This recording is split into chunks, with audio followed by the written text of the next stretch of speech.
आकाशवाणी भोपाल से प्रस्तुत हैं प्रादेशिक समाचार।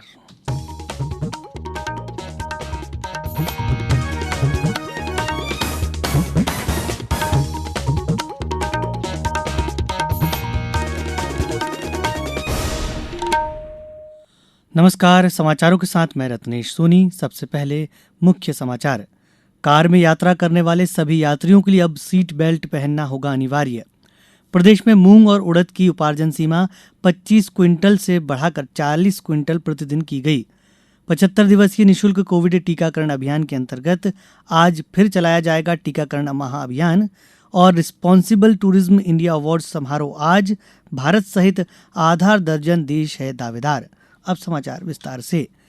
केंद्रीय सड़क और परिवहन और राजमार्ग मंत्री नितिन गडकरी ने कहा है कि कार में यात्रा करने वाले सभी यात्रियों के लिए अब सीट बेल्ट पहनना अनिवार्य होगा। श्री गडकरी ने नई दिल्ली में एक समारोह के दौरान कहा कि अगले 3 दिनों में सरकार इस संबंध में आदेश जारी करेगी। उन्होंने कहा कि यदि कार में आगे या पीछे बैठी सवारी सीट बेल्ट नहीं लगाएगी तो उस पर जुर्माना लगाया जाएगा।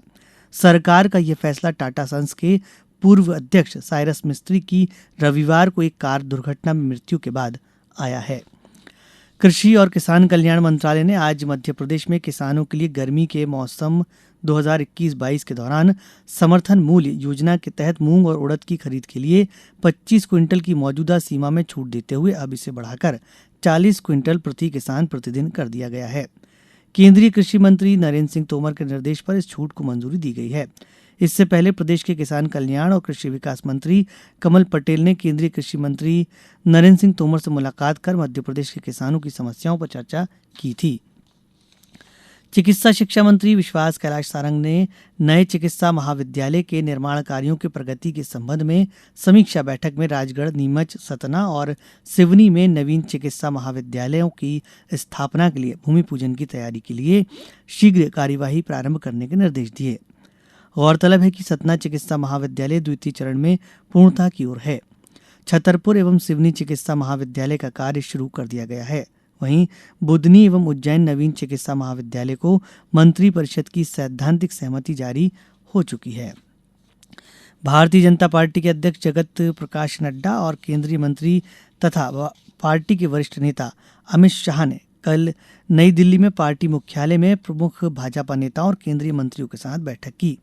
बैठक में 2024 के लोकसभा चुनाव के लिए रूपरेखा तैयार करने पर विचार किया गया है।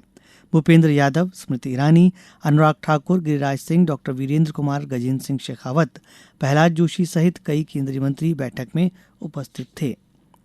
निवाड़ी जिले में पोषण माह के अंतर्गत जिले की सभी आंगनवाड़ी केंद्रों में पोषण मटका स्थापित किया गया है और आंगनवाड़ी केंद्रों में मंगल दिवस मनाया गया। इसके साथ ही आंगनवाड़ी केंद्रों में गोद भराई, स्वास्थ्य चेकअप सहित अन्य गतिविधियां आयोजित की गईं।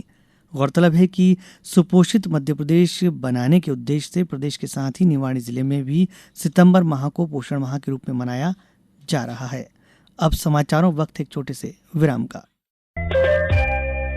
ये समाचार आप आकाशवाणी भोपाल से सुन रहे हैं। हमारे समाचारों को आप कभी भी और कहीं भी अपनी सुविधा के अनुसार सुन सकते हैं।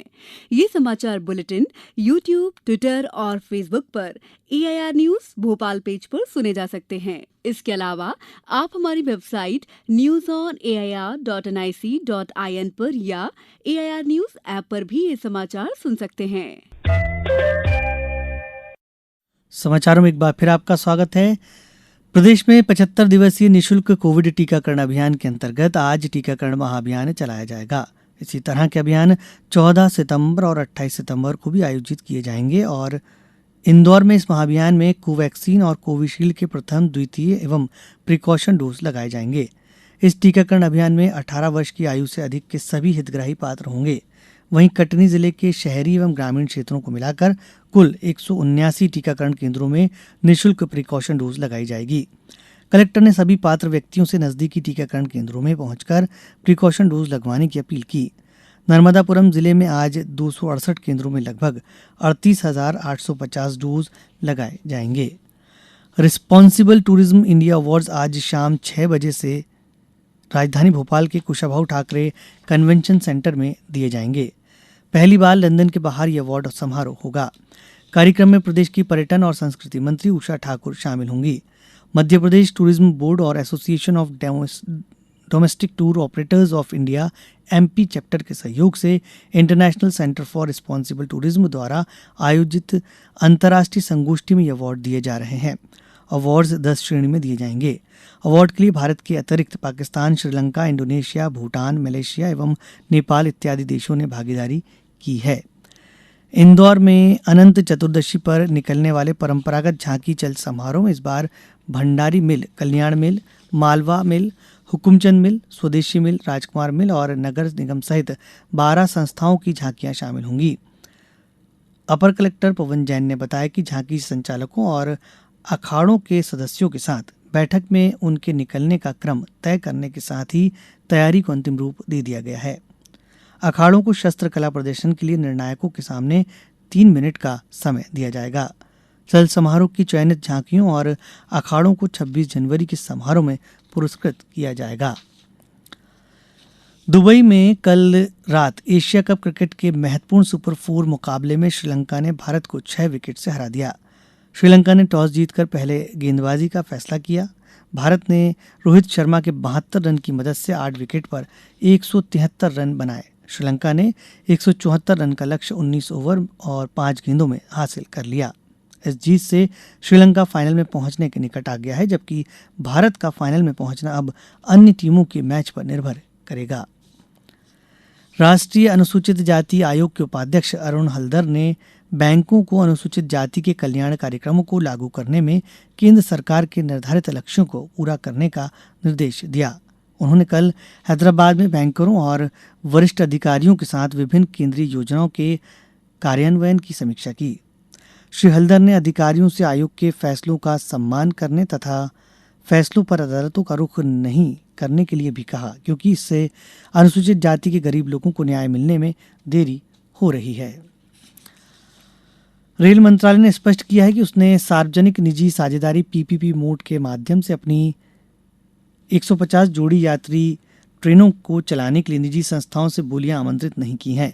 मंत्रालय ने आज एक बयान में कहा कि ऐसा कोई प्रस्ताव विचाराधीन नहीं है और न ही हाल ही में कोई बोली आमंत्रित की गई है। मंत्रालय ने उन मीडिया खबरों को फर्जी और भ्रामक बताया जिनमें यह कहा गया कि रेलवे ने पहली बार निजी संस्थाओं से पीपीपी मोड के माध्यम से 150 जोड़ी यात्री ट्रेनों को चलाने के लिए बोलियां आमंत्रित की हैं। अब कुछ समाचार संक्षेप में। इंदौर जिले के 400 बुजुर्गों को मुख्यमंत्री तीर्थ दर्शन योजना के तहत रामेश्वरम की तीर्थ यात्रा आयोजित की जाएगी। यह यात्रा डॉक्टर अंबेडकर नगर महू से 17 सितंबर को रवाना होकर 23 सितंबर को वापस लौटेगी। आवेदन की अंतिम तिथि 9 सितंबर तय की गई है। केंद्रीय कृषि एवं किसान कल्याण मंत्री नरेंद्र सिंह तोमर ने मुरैना जिले के पोरसा विकासखंड के ग्राम खुर्द रायपुर में किसानों से आग्रह किया है कि उन्हें जितने खाद की आवश्यकता हो उतना ही खाद उठाव करें। आगरमालवा जिले में 17 सितंबर से 31 अक्टूबर तक मुख्यमंत्री ने जन सेवा अभियान चलाया जाएगा। मंदसौर में प्राकृतिक खेती एवं जैविक कीट द्रव्यादि प्रबंधन विषय पर 5 दिवसीय व्यावसायिक प्रशिक्षण प्रारंभ हुआ। डिंडोरी में नगरीय निकाय चुनाव के मद्देनजर सिटी कोतवाली पुलिस द्वारा चलाए जा रहे अभियान के दौरान फरार चल रहे 6 वारंटियों को गिरफ्तार किया गया। शिवपुरी जिले में शासकीय शालाओं और अनुदान प्राप्त अशासकीय विद्यालयों में बच्चों के लिए चिकित्सकीय पहचान मूल्यांकन शिविर आयोजित किए जा रहे हैं। रायसेन जिले में स्वास्थ्य मंत्री डॉक्टर प्रभुराम चौधरी ने जल जीवन मिशन के तहत जिला और स्वच्छता मिशन की बैठक में विभिन्न योजनाओं की समीक्षा की। अंत में मुख्य समाचार एक बार फिर। कार में यात्रा करने वाले सभी यात्रियों के लिए अब सीट बेल्ट पहनना होगा अनिवार्य। प्रदेश में मूंग और उड़द की उपार्जन सीमा 25 क्विंटल से बढ़ाकर 40 क्विंटल प्रतिदिन की गई। 75 दिवसीय निःशुल्क कोविड टीकाकरण अभियान के अंतर्गत आज फिर चलाया जाएगा टीकाकरण महाअभियान। और रिस्पांसिबल टूरिज्म इंडिया अवार्ड समारोह आज भारत सहित आधा दर्जन देश हैं दावेदार। इस समाचार बुलेटिन में बस इतना ही। नमस्कार।